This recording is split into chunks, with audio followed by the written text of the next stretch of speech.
Well, good morning and welcome. Thank you for joining us for today's Fundamentals in Healthcare Law webinar focused on healthcare fraud and abuse.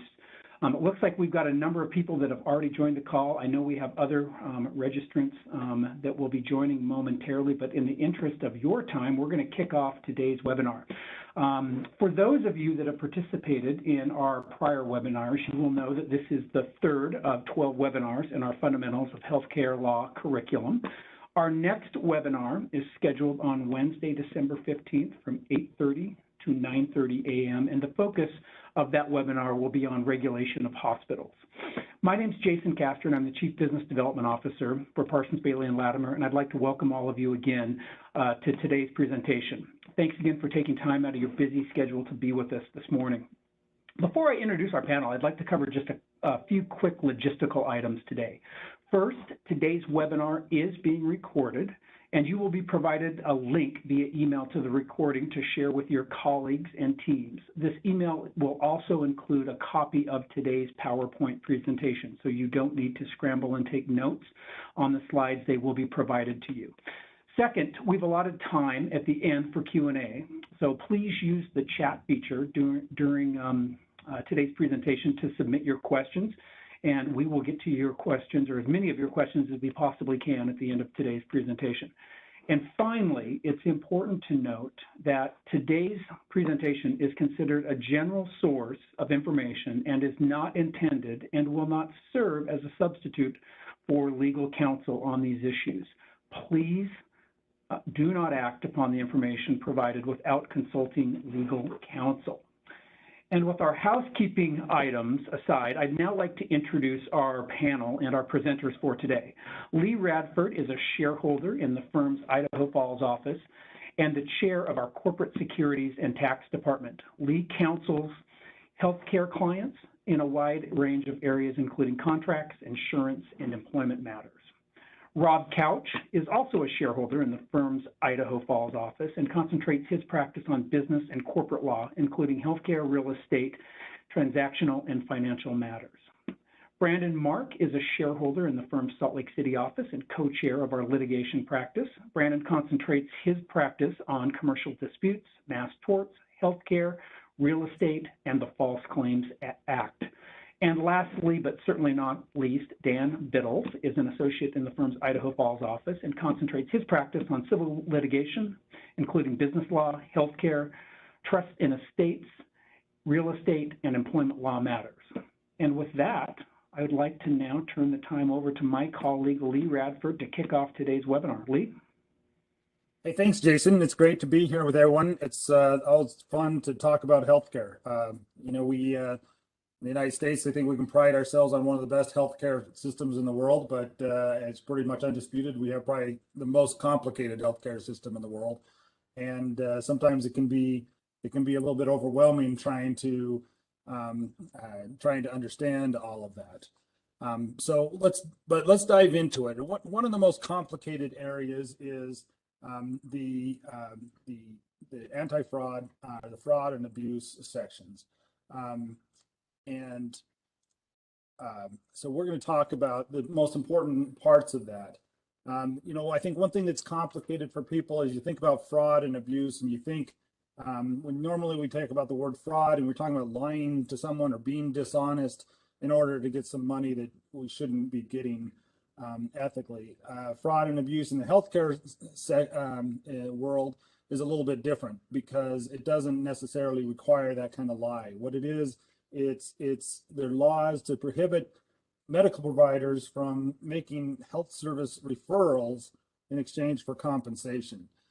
So it's really focused on referrals and how those can distort the healthcare system if certain things happen, and providing some remedies to try to keep everyone honest about how referrals work. So there's two main areas we're going to talk about. First, the Anti-Kickback Statute, and then the Stark referral law, patient referral law. So let's jump into just what the Anti-Kickback Statute is.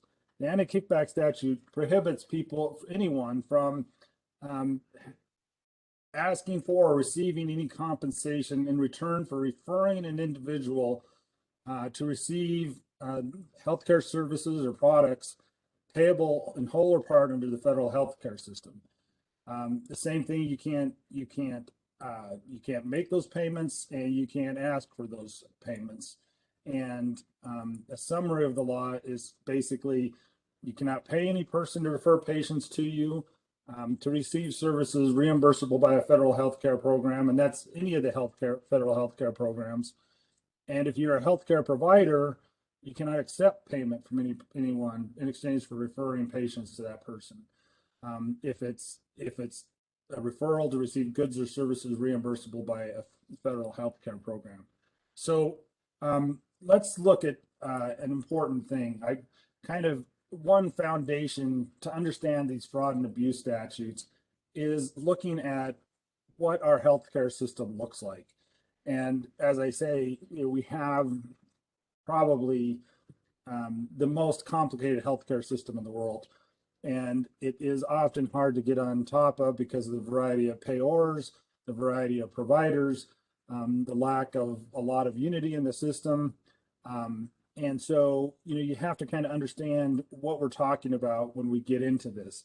This chart is a chart I really like because it shows the total healthcare spending of almost $3.2 trillion a year in healthcare. We spend a larger percentage of our gross national product on healthcare than any other economy. We spend a lot of money on healthcare.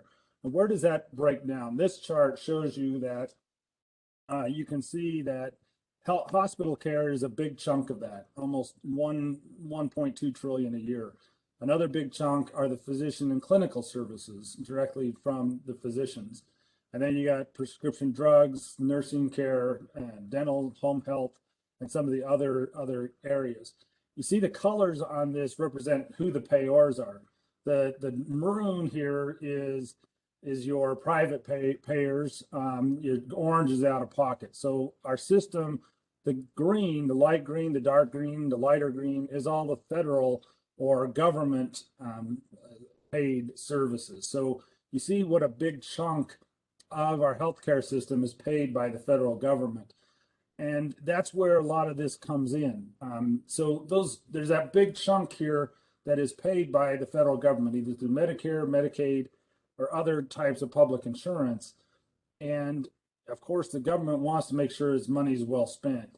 And in a world where we have a fee-for-service type of healthcare provision in our country, we've mainly been, you pay for a service and you're charged by the service. We're now moving more towards a value-based concept of compensation in the system, but for a long time, it's been fee-for-service. And the anti-fraud rules really help solve some of the fee-for-service problems.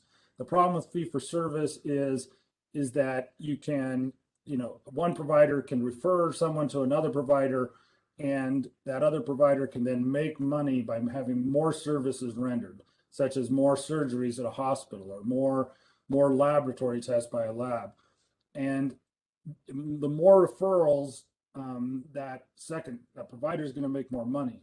So what you don't want to have is that the person referring to that provider cannot be been given a financial incentive to make that kind of referral. So that's what anti-kickback and the Stark Law are designed to prevent. Now, as you as you know, with that, it prevents distortion of the system, because if people are being compensated for multiplying services, then there's going to be a lot of unnecessary services. There may not be that the government's going to have to pay for. They may be services that are not being provided by the most efficient provider, and the government will have to pay for it. We don't want that kind of distortion of the system. We want the system to be driven by what services are really needed and who the best providers are to provide those services in order to get the most money from those taxpayer funds in those systems. So going back to an anti-kickback violation, it's a healthcare provider. There's a referral. There's a payment by Medicare or Medicaid or one of the other government healthcare systems, and there's a financial relationship that incentivizes that person to refer more services. But the key thing with the anti-kickback statute, and we're going to talk about this more, is there must be an intent that the financial relationship, the payment or whatever the financial transfer is supposed to serve as a reward or an inducement for the referral.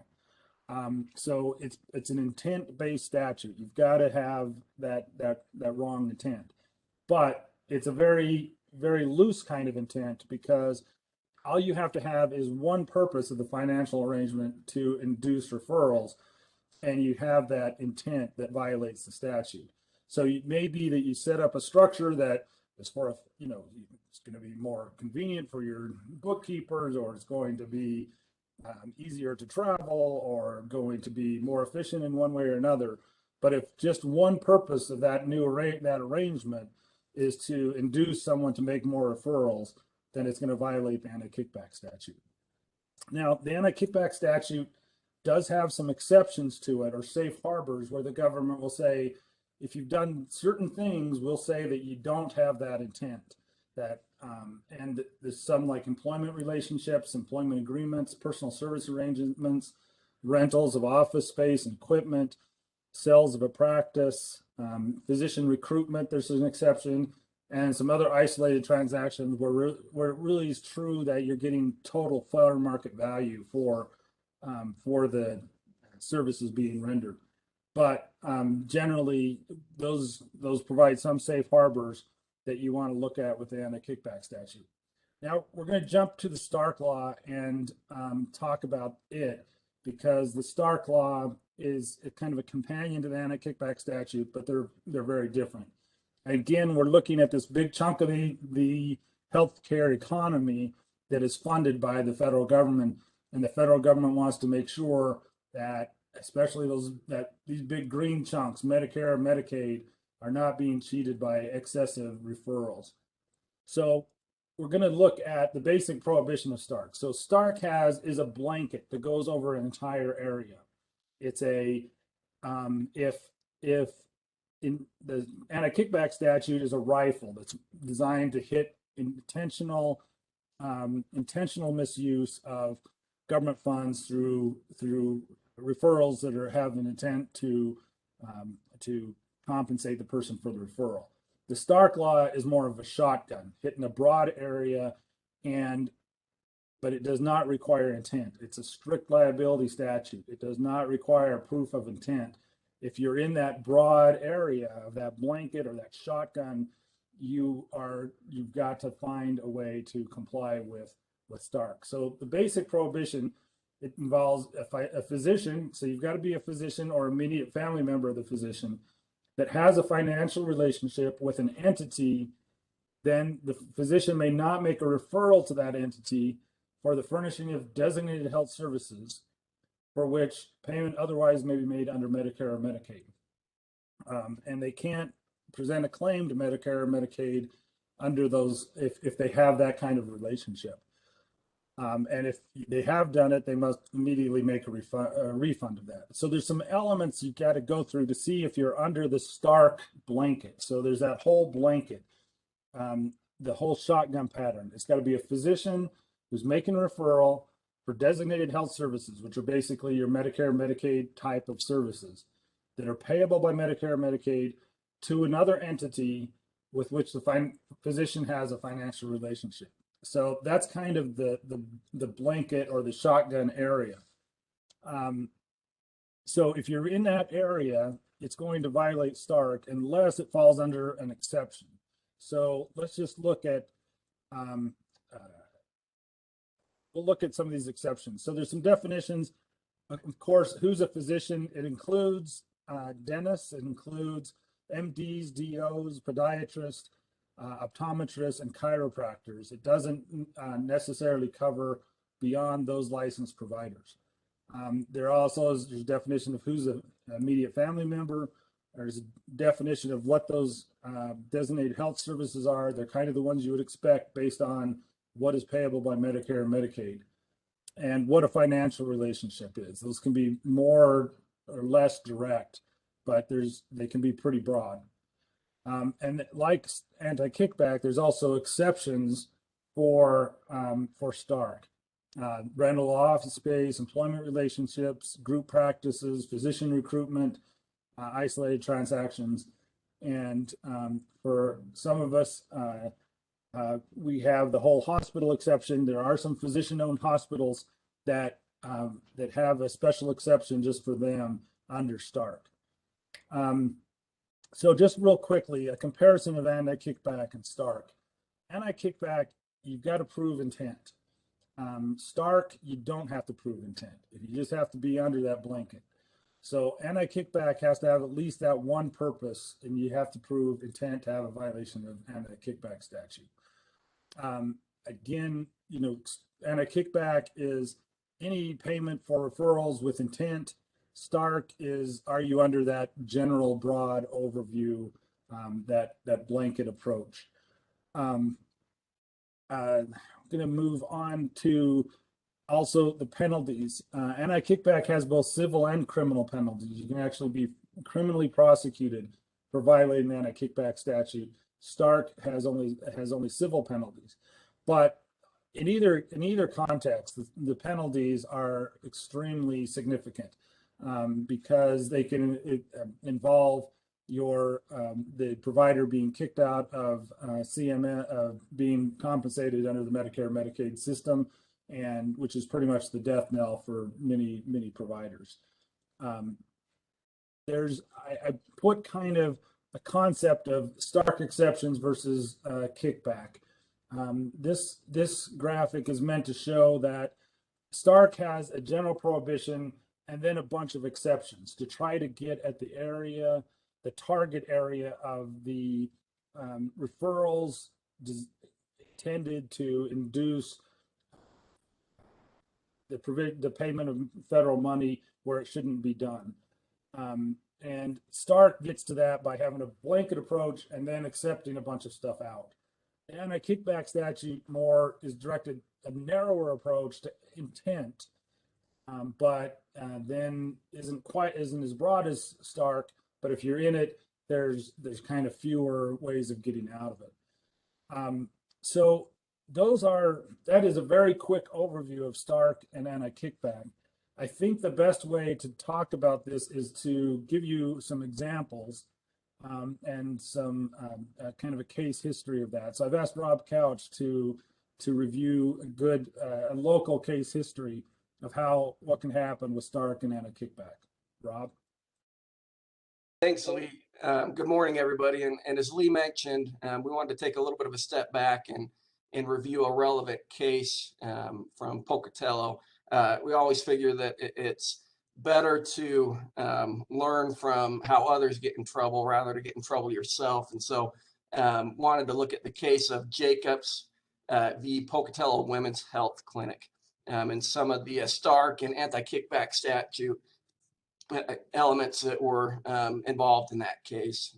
So just as some background for this Jacobs case, the parties involved, the defendants were a practice group, the Pocatello Women's Health Clinic, along with a hospital, the Portneuf Medical Center. And the plaintiff was a former employee of the practice group, Dr. Jacobs. Some relevant facts. The practice group regularly referred Medicare and Medicaid patients to the hospital. Separately, the hospital assisted the practice group in recruiting new physicians, including Dr. Jacobs, by providing income guarantees through physician recruitment agreements. This arrangement, we talked about prohibited financial relationships under Stark. As a technical matter, these income guarantees could be construed as a prohibited financial relationship unless a relevant exception or safe harbor applies. And so really, before we get into how the court ruled on some of the facts and the legal issues in the case, wanted to address some of the main takeaways. Mainly that if you are going to rely on an exception under Stark or a safe harbor under the anti-kickback statute, you need to be careful. Specifically, there's three relevant takeaways. First, if you're relying on a Stark exception or a safe harbor under the anti-kickback statute, make sure that it's properly documented in writing. Essentially, make sure you're following the exception in writing. Second, make sure you are following the applicable exception or safe harbor in practice. And then finally, third, make sure you're keeping records that will clearly show your compliance with the applicable exception or safe harbor. The relevant exception that was at issue in the Jacobs case was an exception for physician recruitment agreements. Both the Anti-Kickback Statute and Stark Law provide safe harbors and exceptions for physician recruitment agreements, meaning essentially that if a physician recruitment agreement meets the terms of the safe harbor, it won't violate the Anti-Kickback Statute. And similarly, if it meets the terms of the Stark exception, it won't violate Stark. The focus in the Jacobs case is more on the Stark exception, so I'll address more of those elements. In general, the Stark exception for physician recruitment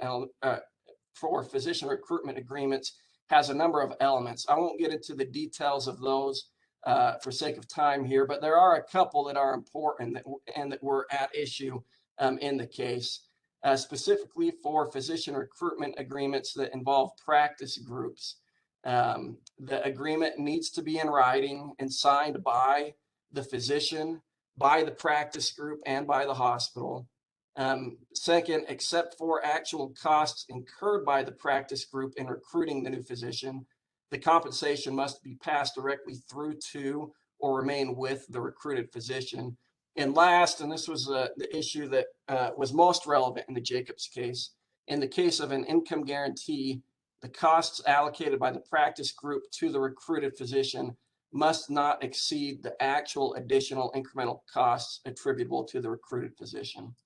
So back to the case study, the Jacobs case, I'm applying our first takeaway, making sure that the Stark exception that you are relying on is properly documented in a written agreement, that you're following the Stark exception in writing. On this first takeaway, the hospital and the practice group did a good job. Dr. Jacobs, the hospital, and the practice group each executed the physician recruitment agreement. Under the agreement, the hospital provided an income guarantee to cover Dr. Jacobs' personal compensation, along with any additional incremental costs to the practice group.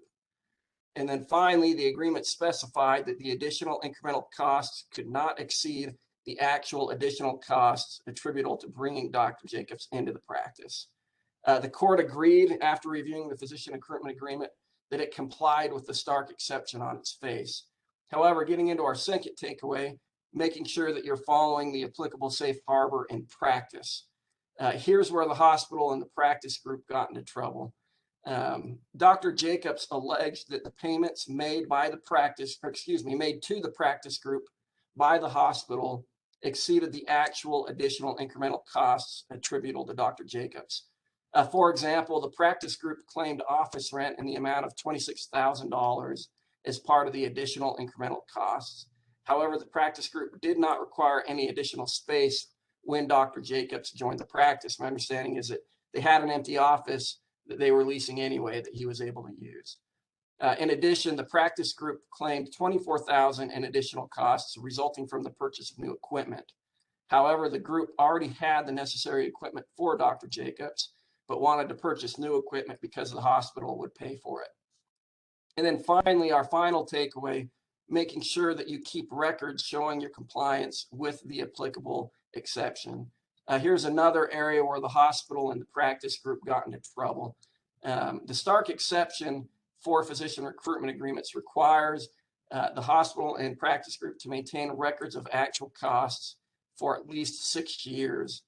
And also the hospital and the practice group have the burden of proving that it has met an exception. You can't do this unless you have records demonstrating and showing your compliance.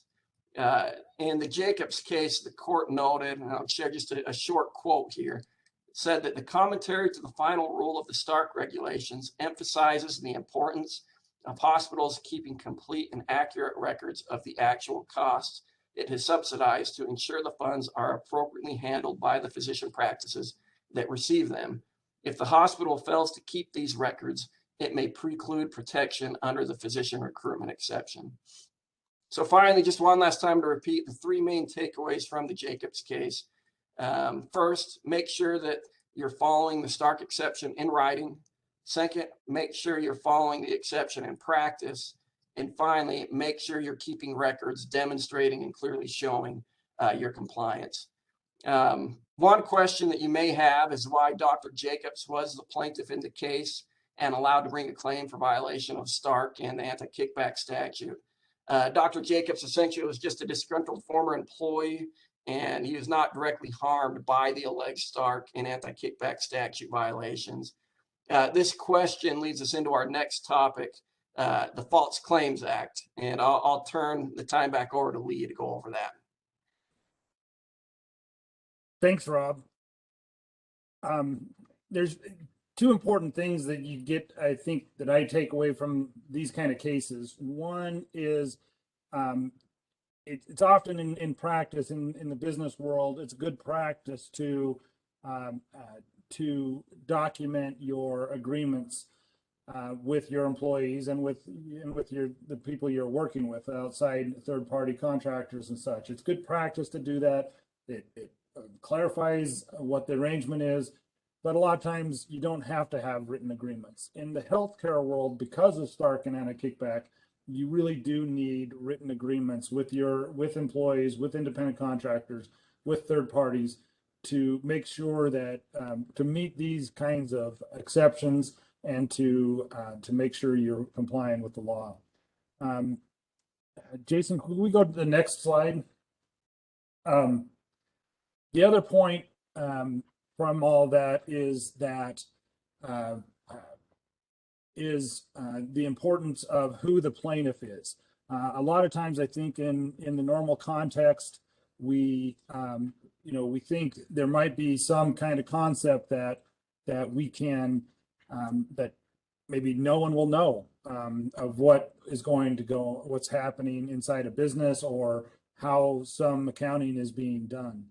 That's not the case in the healthcare world. It's not an ethical thought in the first place, but in the healthcare world, it's also not only unethical, it's also very dangerous, because like you see in the Jacobs case, anyone can be a plaintiff under these anti-fraud statutes. So let's look at the False Claims Act. The False Claims Act, and you'll see that here with this False Claims Act. The False Claims Act is a federal law that imposes liability on any person who knowingly submits a false claim to the government or causes someone else to make that false claim. And the damages can be triple damages or penalties, other penalties, and attorney's fees and costs. But especially, you may have to return everything you've got from that. Jason, can you go to the next slide? The False Claims Act was enacted in 1863. It has kind of an interesting history because during the Civil War, the Union needed war materials to help the Union cause. And during the war, the Congress and Lincoln passed a statute, the False Claims Act, that said if private individuals are doing something to get money from the federal government that they shouldn't be doing, if they're committing fraud by submitting false claims to the government about, it was directed towards the war materials at that point, then any person could come and show that to the government and have liability against that person for doing that. The False Claims Act includes what is known as a key tam provision. The key tam allows someone who does not work for the government to file a lawsuit on behalf of the government. This is very unique. It's not the way we normally do things. It's usually a prosecutor bringing a criminal case, or if you're in a civil case, an individual can bring their own case against another individual. But in the False Claims Act, it allows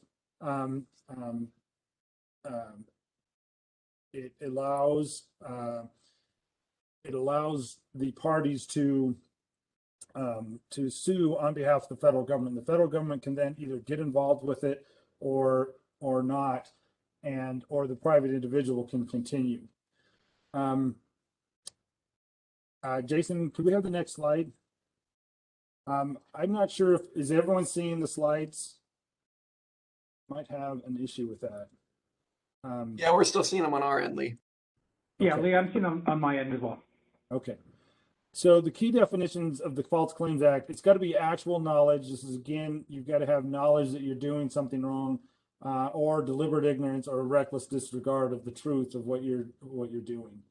So let's, and a claim is a demand for money made directly to the federal government.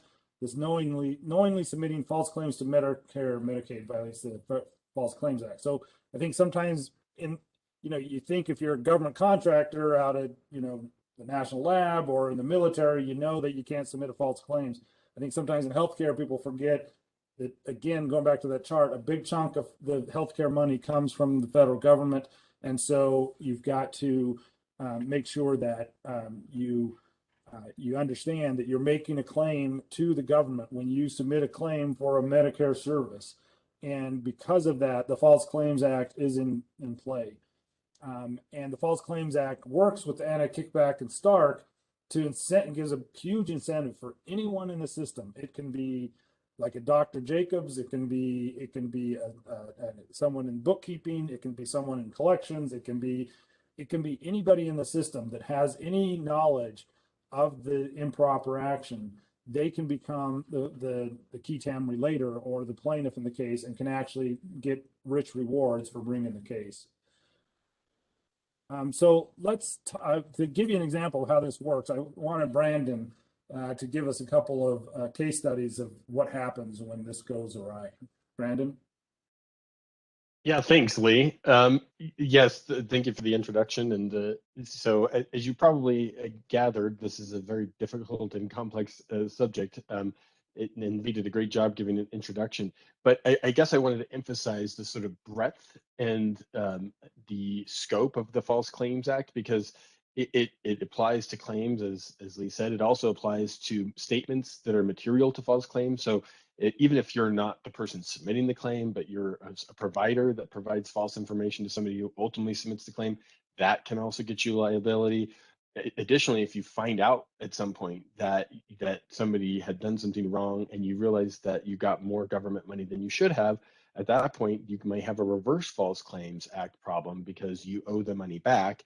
And to Lee's point, really, the Affordable Care Act, when the sort of government sort of changed how all of healthcare was done, really understood that there were going to be fraud concerns that they wanted to address at that time, and made wholesale changes to the anti-fraud statutes in conjunction with this new, enormous amount of spending by the government. One of those changes, as we already talked about, was the Anti-Kickback Statute, and the ACA actually in 2010 made it essentially a per se violation of the False Claims Act to commit an Anti-Kickback Statute violation. It also changed some case law that had narrowed some of the areas to make it easier to bring cases, especially in the healthcare field, and made some other changes as well that were specifically meant to make it easier to apply the False Claims Act to these sort of new healthcare systems. And so the example, one of the cases that we're working on now, and of course all these are allegations and have been denied, but is this case on the left on the slide here. And this is the cover sheet for the complaint, and it actually has some interesting items on there that just sort of show how the False Claims Act is very different than anything else you're probably used to dealing with. So the first thing you'll see on the very top is that this complaint is sealed, right? It's no longer sealed, which is why we can share it with you. But when it was originally filed, it was filed under seal. And this is something that is unlike any other type of lawsuits, even unlike, sort of like, it's almost like a criminal indictment stage where you as a defendant, if you have committed wrongdoing or somebody alleges you've committed wrongdoing, won't even know that there's a lawsuit been brought. And at the time this is happening, right, the whistleblower is working with their attorney. They're working often with the government to investigate these things. And often as a defendant, you sometimes have an inkling that that's going on, sometimes you don't. And actually on the right-hand side is sort of one of the things that you might, as a defendant or as a healthcare provider, find yourself in if one of these cases have been filed and you may not know it, which is a proceeding that it just came out the other day, which is why I wanted to include it. It's very interesting. These are called civil investigative demands, which is a part of the False Claims Act, and it allows the government to essentially ask a defendant who doesn't even know they're a defendant yet in these cases for large amounts of information related to the alleged fraud. And in this case, the fraud, the court enforced large parts of this civil investigative demand.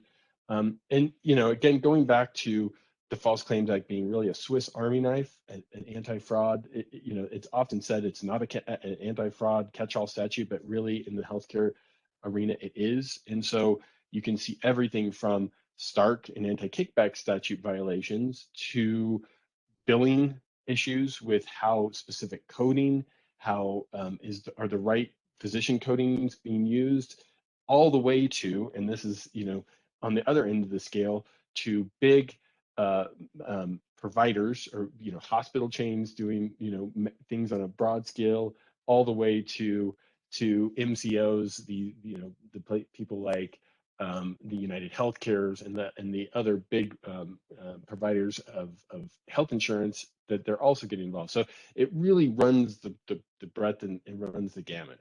And in this case here, I think this is representative of lots of different kinds of cases that are brought under the statute. In this Corey case that's been brought against Intermountain Healthcare, the allegations are that the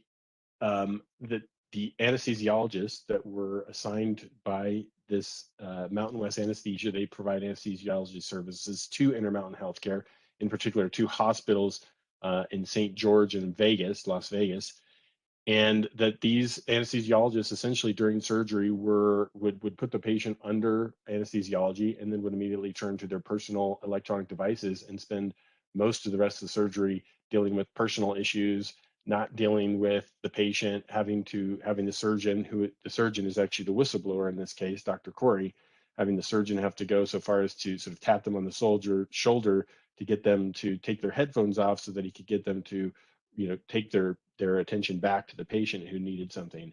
And again, these are all allegations and have been denied. But I think it's emblematic. This case is a good sort of case study, because whether or not the claims ultimately bear out, I think that the reason why Intermountain finds themselves and Mountain West find themselves as defendants in a case like this is they didn't necessarily follow the best practices about when you're confronted as any employer, but certainly an employer in the healthcare space, with an employee who thinks there might be wrongdoing. And so that is one of the things that is often misunderstood. People think that these whistleblowers, because they can get rich quick, that they just immediately go out and find a lawyer and bring the cases. And in fact, the studies show that's not the case. And the studies show that in 80 to 90% of the time, these whistleblowers try hard, not only to try once or twice internally, but they try hard internally to change the problem internally. And they run up against walls every time that they try and get somewhere. And so obviously one of the key things is to have a culture of compliance. And I know that's easy to say, but you can see it, and especially in the healthcare space. You see the same actors getting hit with False Claims Act settlements over and over again, and you have others in the same space that seem to steer clear of that. And so there's clearly a cultural differences in those institutions about how they treat compliance, how they view compliance, and how they view people who bring compliance issues to their attention. The second would be seriously responding to employee concerns. And that's not to say that every concern from an employee is serious, because some of them are misguided. Sometimes they don't know. But when you have an employee that takes their time to come ask you or could raise a concern with you as an employer, it's good to take the time to explain to them, to walk them through, even though it may be outside of your purview, maybe it's not entirely their job, but to walk them through why maybe they're wrong, maybe they're not seeing the whole picture, to treat them as that their concern has been heard, that it's been respected, and that it's been addressed. Because I think that a lot of times these whistleblowers, they get disgruntled immediately because they don't feel like they're being heard, they don't feel like they're being listened to, and instead they're just being given the cold shoulder and told, it's not your problem, don't worry about it. And then obviously having the third, I would say, is having robust compliance programs that avoid the one bad apple problem, right? And so often you see this one bad supervisor, one bad person can really run amok, and if they're not properly supervised, or if there's no other reporting channels for people that are working under them to get to others to tell them to explain what's going on, then you can have rot in one department or one area that infects the whole organization. And so making sure that you have strong compliance programs that allow for alternative channels of reporting these problems and to really, again, go back to the culture of compliance where people understand that it's expected that they're going to bring these issues and concerns to management, and that management is going to take them seriously. In each of the cases I've been involved in, I think that a little bit of that would have gone a long ways. Anyway, so that's my view and my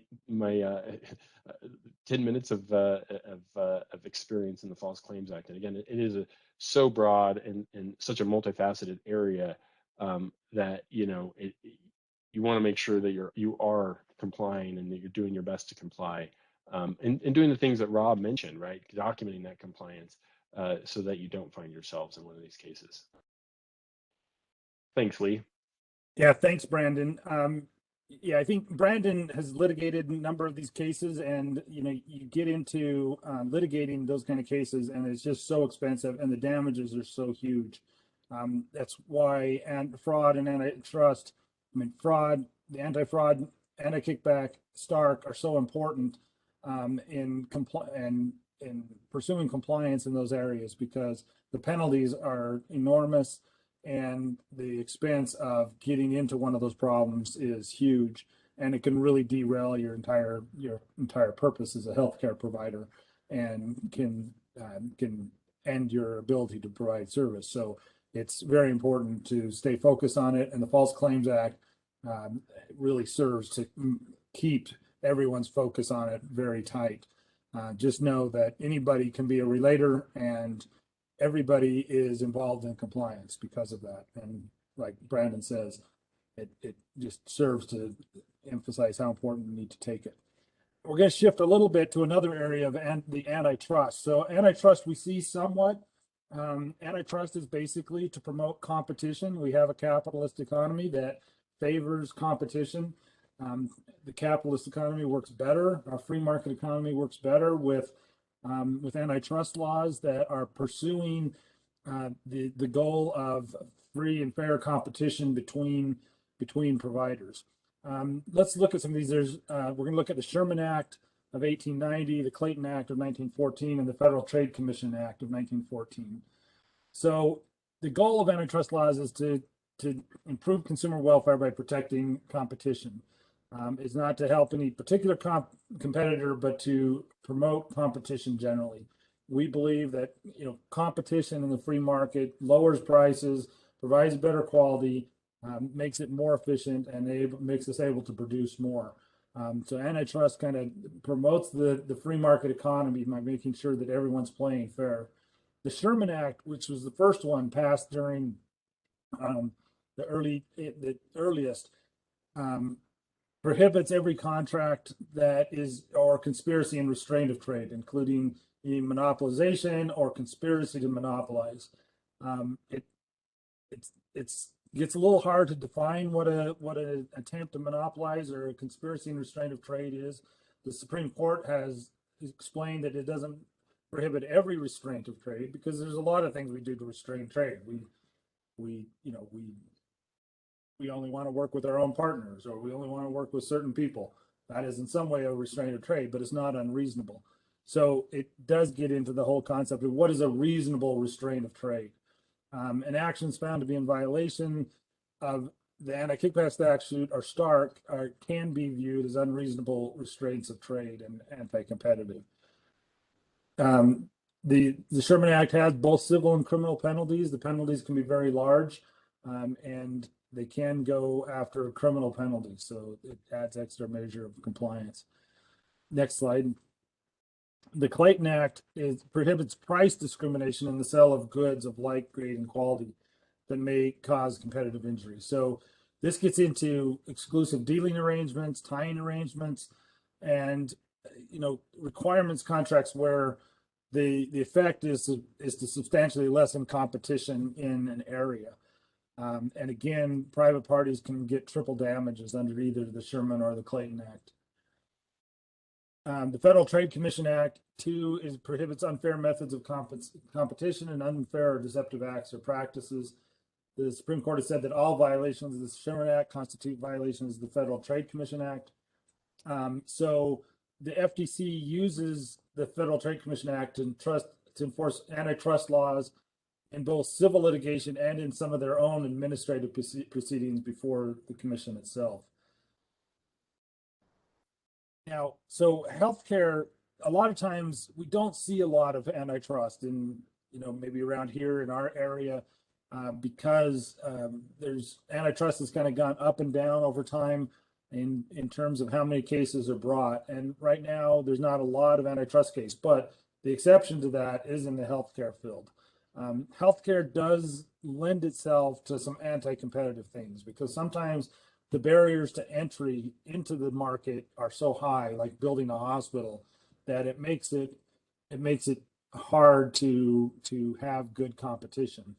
And we've seen that where we see it sometimes, where you have an area where it only has one hospital in a large area, or also where some group may get together even within an area and try to do something. Say, all the orthopedic surgeons get together in Eastern Idaho and say they're going to do something a certain way. That would be, that gets to a violation of antitrust laws. Now, in Idaho, it's interesting. We actually have one of the leading cases on antitrust that the rest of the country has been looking at over the last 10 years. And it happened in Boise between St. Al's and St. Luke's. So I've asked Dan Behle to give us kind of the overview of what happened over in Boise as the federal government and St. Al's tried to enforce antitrust and promote competition. Dan? Yeah, thanks, Lee. Well, first off, I just want to say happy to be here with everybody this morning. This is an exciting opportunity to just give you all a few minutes of real life application to what Lee has just been talking about in the confusing world and complicated world of antitrust. So as Lee mentioned, some of you might already know about this case captioned here on the screen.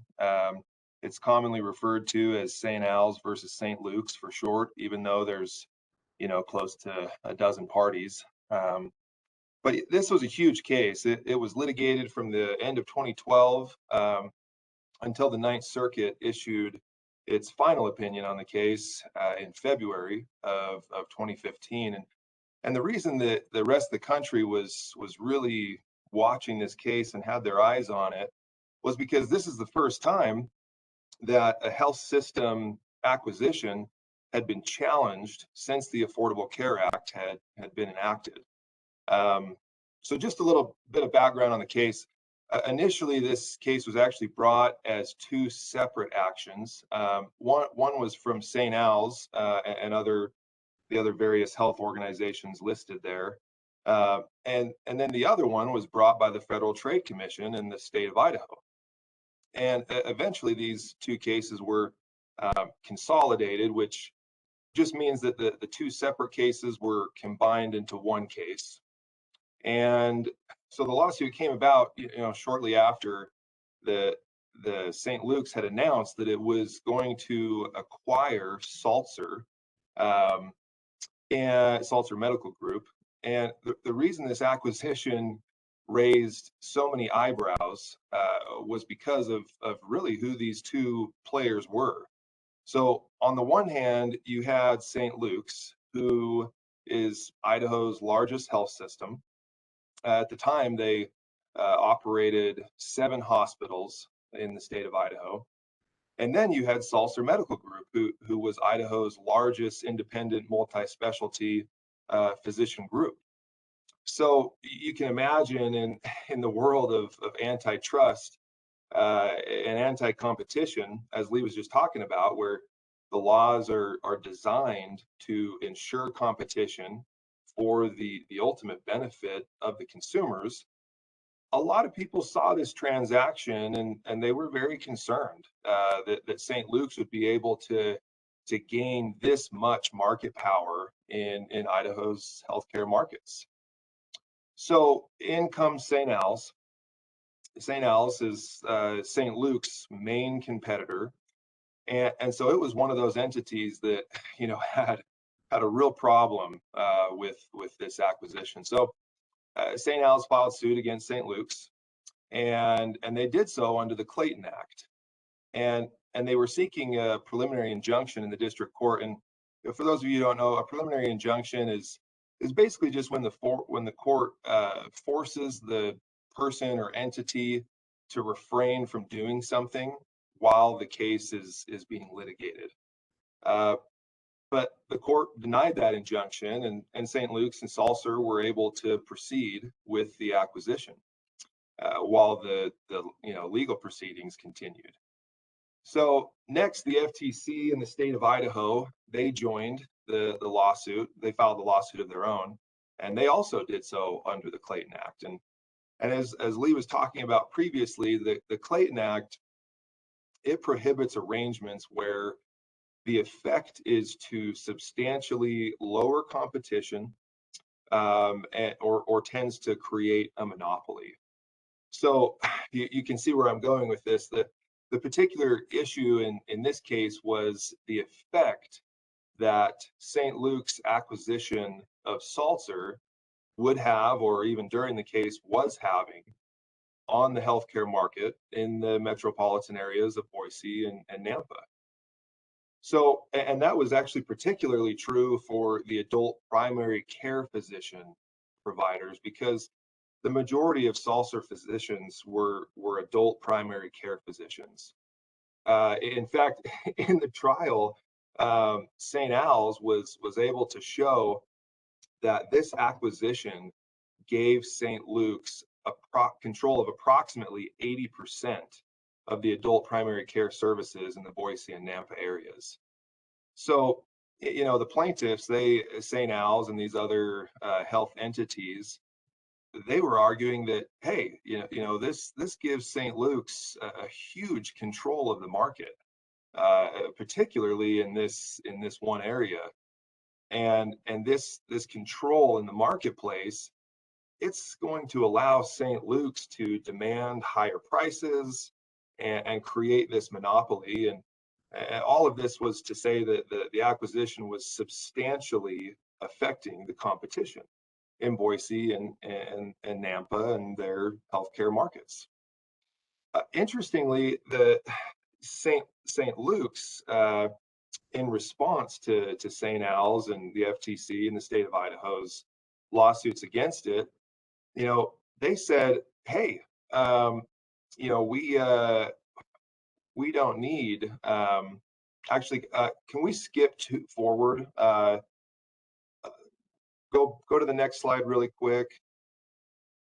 We've already covered this, but let's go to the last slide. So yeah, so ultimately the district court, it found that, hey, even though St. Luke's intentions were good, because that was St. Luke's argument was, hey, we're doing all of this because, we just want to improve patient outcomes. We want to lower the cost of healthcare, and we want to provide a more efficient healthcare service to the citizens of Nampa and Boise and the surrounding areas.